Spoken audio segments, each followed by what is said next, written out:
दस स्कंद भागवत में पढ़ के देखो, भगवान श्री कृष्णचंद्र जी कहते हैं, जो मेरी शरणागति लेकर अनन्य भाव से मेरा भजन करता है वो सब ऋणों से मुक्त हो जाता है। गुरु ऋण, ऋषि ऋण, पितृ ऋण, मातृ ऋण, देव ऋण, सब ऋणों से मुक्त हो जाता है। श्री भगवान की प्राप्ति ही पूर्णता है।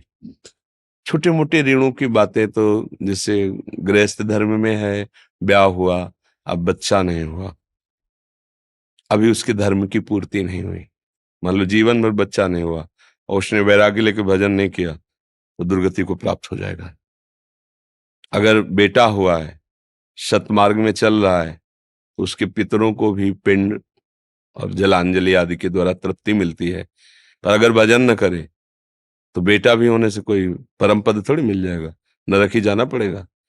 मूल बात यह है कि इस जन्म में श्री भगवान को प्राप्त कर लिया जाए, वो समस्त ऋणों से मुक्त हो जाता है, समस्त पापों से मुक्त हो जाता है, समस्त शुभ अशुभ कर्मों से मुक्त हो जाता है।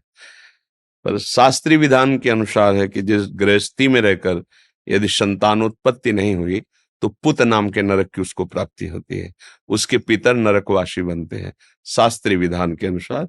और भागवतिक विधान ऐसा है जो पूर्ण मंगल कर देता है, सब अपराध क्षमा हो जाते हैं, सब कमियां पूर्ण हो जाती हैं।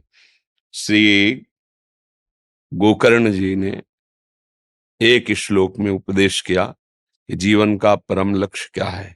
धर्मम भजस्व सततम त्यज लोक धर्मान सेवन सदा साधु पुरुषं जहि काम तृष्णाम अन्यस्य दोष गुण चिंतन मास मुक्त्वा सेवा कथा रसमोह नितराम पिबत्वम।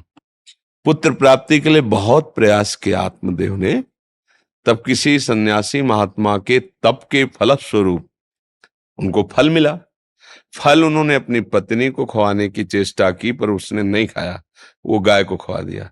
नहीं हुआ पुत्र, भाग्य में नहीं ना, नहीं हुआ। अपनी बहन से ले लिया, उसका नाम धुंधकारी हुआ और वो गोकर्ण जी हुए। अब वो अत्याचार बहन के पुत्र ने शुरू किया, धुंधकारी ने। मां तो मरी गई कुआं में कूद के, घोर राक्षसी स्वभाव, शराब पीना, मारना काटना, बेविचार। अब ये विद्वान ब्राह्मण थे, इन्होंने गोकर्ण जी से पूछा कि बेटा अब मेरे जीवन का परम लाभ क्या है, कैसे, अब क्या होगा, जीवन तो व्यर्थ चला गया। तब उनका धर्मम भजस्व सततम, सदैव धर्म का ही भजन करना चाहिए। तो उनका वो तो था, बोले नहीं, त्यज लोक धर्मान, अभी तक तुम लोक धर्म में थे, हम बात जो कर रहे हैं वो भागवत धर्म की कह रहे हैं। धर्मम भजस्व सततम त्यज लोक धर्मान, जिसे भगवान भी कह रहे हैं, सर्वधर्मान परित्यज्य मामेकम शरणम व्रज, यह भागवत धर्म। धर्मम भजस्व सततम त्यज लोक धर्म सेवन सदा साधु पुरुषन। ये भागवत धर्म मिलता कहाँ है, कैसे इसका परिचय मिलेगा, कैसे हम इस पर चल पाएंगे? तो बोले सदैव संतों के सानिध्य सेवा से भागवत धर्म की प्राप्ति होती है। संत समागम से ही भागवत धर्म का हृदय में प्रादुर्भाव होता है, क्योंकि भगवान के प्रति प्रियता, शरणागति, भजन के प्रति प्रियता, निंदनीय कार्यों का त्याग, जब हम रोज सत्संग सुनते हैं ना तो ये अपने आप होने लगता है, प्रभाव बढ़ता है। अगर हम सत्संग सुने और आचरण में ना उतारे, मन माने, तो नहीं प्रभाव पड़ेगा। वो जो सुना उसका मनन करे, उसे आचरण। तो सेवन, साधु पुरुषों की सेवा। सेवा का मतलब दो भाव होते हैं, एक आज्ञा पालन करना और एक उनकी रुचि में रुचि मिलाना।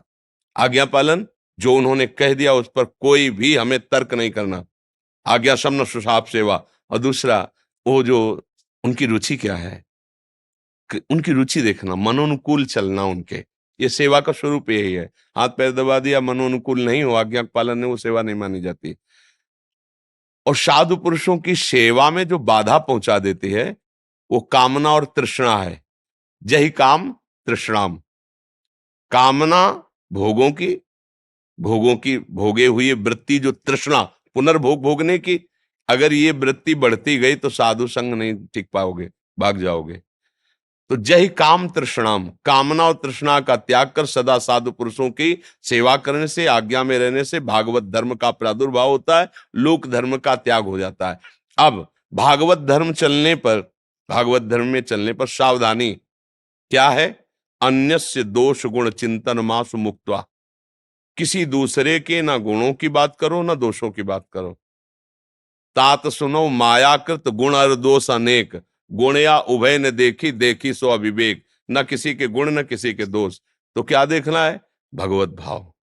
गुण दोष मायाकृत है, कोई ऐसा नहीं है जिसमें गुण ही गुण हो, कोई ऐसा नहीं जिसमें दोष ही दोष हो। गुण दोष की मिलावट से ही रचना बनी हुई है, पाप पुण्य की मिलावट से ही शरीर की रचना है। तो हो सकता है कोई दोष प्रकट हो जाए किसी में भी कभी भी, इसलिए ना तो किसी के गुणों की वंदना करनी, ना दोषों की निंदा करनी, सब में भगवत भाव रख। अन्यस्य दोष गुण चिंतन मासु मुक्त्वा, और जीवन कैसे व्यतीत करना है? सेवा कथा रसमहो नितराम पिबत्वम। भगवन नाम, भगवत लीला का गायन, भगवत लीला का श्रवण, भगवत सेवा, इसी रस में डूबना, यही जीवन का परम फल है। कोई ऋण नहीं बकाया रह जाएगा, सब ऋणों से मुक्त हो जाएगा जी।